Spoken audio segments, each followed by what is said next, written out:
नमस्कार मंडळी, हर हर महादेव.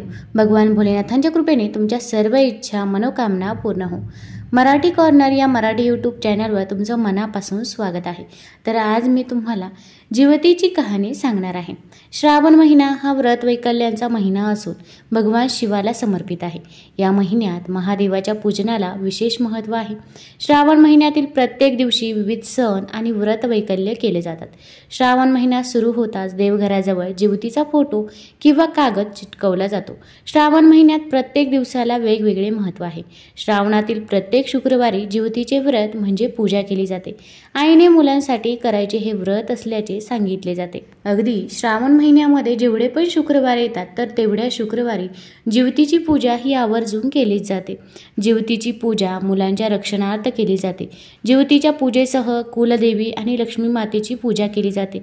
जिवतीची पूजा करताना जरे जिवंतिके देवी बालयुक्ते प्रमोदनी रक्षाव्रते महाशक्ती पूर्ण कामे नमोस्तते हा मंत्र म्हटला जातो. जिवतीच्या पूजेसाठी दुर्वा, फुले, आघाड्याची पाने, धूप, दीप, नैवेद्य इत्यादी अर्पण करावे.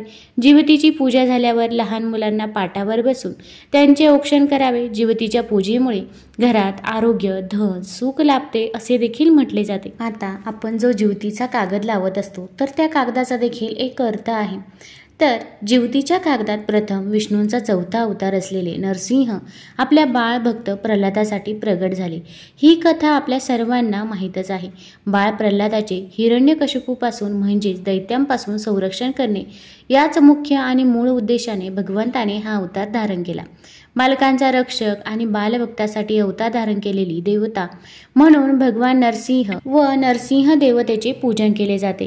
उंचावरून पडणे, अन्नातून कधी विषबाधा होणे, आगीपासून होणारी हानी यांसारख्या संकटांपासून नरसिंह देवता घरातील बाळाचा बचाव करतात अशी देखील मान्यता आहे. त्यानंतर कालियामर्दन करणारा बाळकृष्ण. जिवतीच्या कागदावर यानंतर कालियामर्दन करणारा बाळकृष्ण येतो. यातील नाग आणि गोपाळकृष्ण दोन्ही श्रावणातील आराध्य दैवत असल्या तरी कालियामर्दन प्रसंगाचा विचार केला तर लक्षात येते की या प्रसंगात कृष्ण आणि त्याचे मित्र खेळत असताना त्यांचा चेंडू यमुनेच्या डोहात गेला आणि कृष्णाने तो परत आणला. खेळणाऱ्या बागडणाऱ्या मुलांवर आलेला वाईट प्रसंग कृष्णाने दूर केला. तसेच कालियाला न मारता त्यालाही अभय देऊन दूर जाण्याचा आदेश दिला.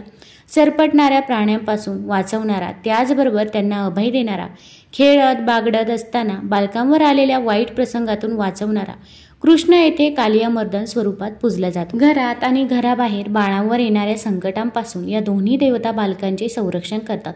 म्हणून जिवती प्रतिमे त्यांचे वरचे स्थान आहे अशी मान्यता आहे. त्यानंतर 3 नंबरच्या फोटोमध्ये येते तर ती म्हणजे जरा जिवंतिका. जिवंतिकेचा अर्थ होतो की दीर्घायू प्रदान करणारी. जिवंतिका पूजनामुळे घरात आरोग्य, धन, सुख लाभते असे म्हटले जाते. जिवतीच्या कागात सर्वात शेवटी येतात ते बुध, बृहस्पती.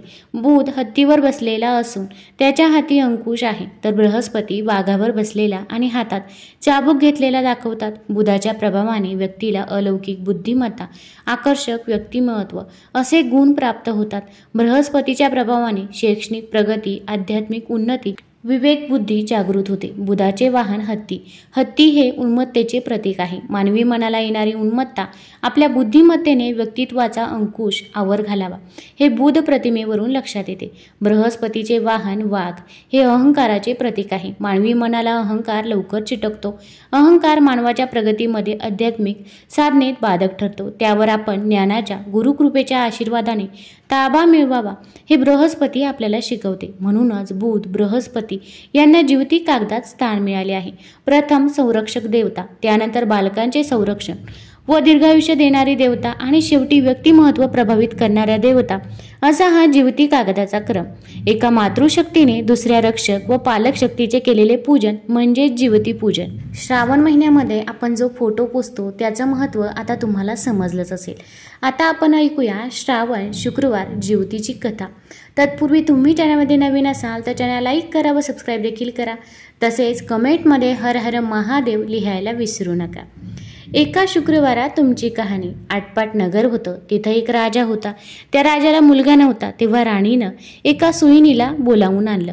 अगं सुईणी, मला नाळवारी सुद्धा एक मुलगा गुपचूप आणून दे. मी तुला पुष्कळ द्रव्य देईन. सुईणीनं गोष्ट कबूल केली.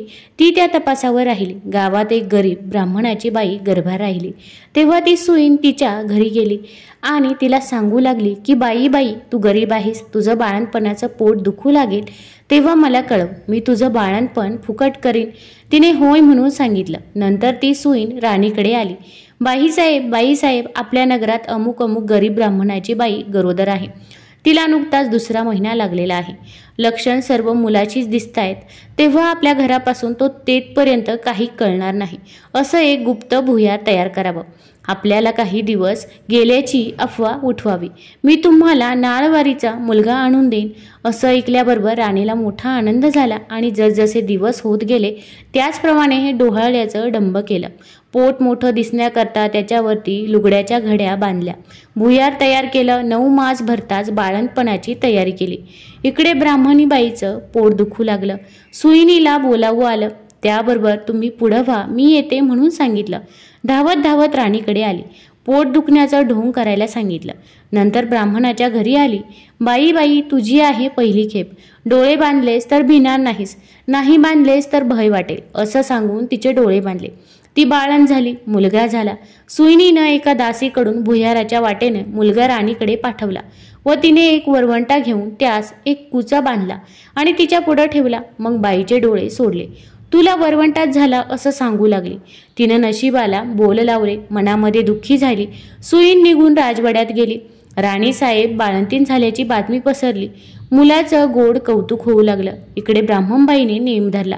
श्रावण मासी दर शुक्रवारी जिवतीची पूजा करावी आणि नमस्कार करून म्हणावं, जय जिवती आई माते, जिथं माझं बाळ असेल तिथं खुशाल असो असं म्हणून तिने तांदूळ उडवावे. ते या मुलाच्या डोक्यावर पडावे. हिरवं लुगडं नेसणं, हिरव्या बांगड्या लेणं वर्ज्य, कारलीच्या मांडवाखालून जाणं वर्ज्य केलं. तांदूळाचं धुणं ओलांडणं बंद केलं. याप्रमाणे ती नेहमी वागू लागली. इकडे राजपुत्र मोठा झाला. एके दिवशी बाहेर फिरायला निघाला.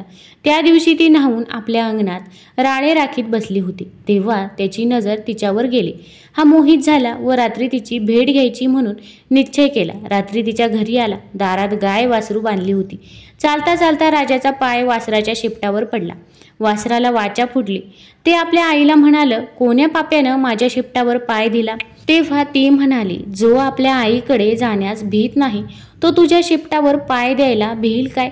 हे ऐकून राजा मागे परतला आणि घरी येऊन आपल्या आईपासून काशीत जाण्याची परवानगी घेतली. काशीत जाऊ लागला. जाता एका ब्राह्मणाच्या इथे उतरला. त्या ब्राह्मणाला पुष्कळ मुलं होत होती, पण ती 5वी 6वीच्या दिवशी जात असत. राजा आला. त्या दिवशी चमत्कार झाला. 5वीचा दिवस होता. राजा दारात निजला होता. सटवी रात्री आली आणि म्हणू लागली, कोण ग मेलं वाटेत पसरलं आहे? जिवती उत्तर करते, अगं माझं ते नवसाचं बाळ निजलं आहे. मी काही त्याला ओलांडू देणार नाही. मुलगा आज जाणार म्हणून त्या मुलाचे आईबाप चिंता करीत बसले होते. त्यांनी हा संवाद ऐकला. इतक्यात उत्तर रात्र झाल्यावर ब्राह्मणानं येऊन राजाचे पाय धरले. तुमच्यामुळे आमचा मुलगा जगला. आजचे दिवस मुक्काम करा अशी विनंती केली. राजानं ती मान्य केली. त्याही रात्री याप्रमाणे प्रकार झाला. दुसऱ्या दिवशी राजा चालता झाला. इकडे यांचा मुलगा वाढता झाला. पुढे काशीत गेल्यावर यात्रा केली. गयावर्जनाची वेळ आली. पिंड देतेवेळी ते घ्यायला 2 हात वर आले. असं होण्याचं कारण त्यानं ब्राह्मणांना विचारलं. ते म्हणाले, घरी जा, साऱ्या गावातल्या बायका पुरुषांना जेवायला बोलव, म्हणजे याचं कारण समजेल. मनाला मोठी चुटपुट लागली. घरी आला. मोठ्या थाटाचं मावत केलं. त्या दिवशी शुक्रवार होता. गावात ताकीद दिली, घरी कोणी चूल पेटवू नये, सगळ्यांनी जेवायला यावं. ब्राह्मणीला मोठं संकट पडलं. राजाला निरोप धाडला, मला जेवतीचं व्रत आहे, माझे नेम पुष्कळ आहेत, ते पाळले तर जेवायला येईन. राजानं कबूल केलं. तिथं तांदूळाचं धुणं होतं. ते काढून तिथं सारून त्यावरून ती आली. हिरव्या बांगड्या भरल्या नाहीत. कारल्याच्या मांडवा खालून गेली नाही. दरवेळेस जिथं बाळ असेल तिथं खुशाल असो असे म्हणे.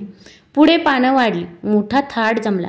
राजाने तूप वाढायला घेतलं. वाढता ही ज्या पंक्तीत बसली होती तिथं आला. तूप वाढू लागला. ईश्वरी चमत्कार झाला. बाईला प्रेम सुटून पाहणा फुटला. तिच्या स्तनातून दुधाच्या धारा फुटल्या. त्या याच्या तोंडात उडाल्या. तो हातची तपेली ठेवून रुसून निजला. काही केल्या उठेना. तेव्हा आई गेली. त्याची समजूत करू लागली. तो म्हणाला, असं होण्याचं कारण काय? तिनं सांगितलं, ती तुझी खरी आई आहे, मी तुझी मानलेली आई असं सांगून सर्व हकीकत सांगितली. नंतर भोजनाचा समारंभ झाला. पुढे त्याने आपल्या आईबापांना राजवाड्याजवळच मोठा वाडा बांधून दिला आणि तो तिथे देखील जाऊ लागला. तर अशी होती जिवतीची कहाणी. तर जशी जिवती तिला प्रसन्न झाली तशी तुम्हा आम्हा हो ही 60 उत्तराची कहाणी 5 उत्तरी सफळ संपूर्ण हो.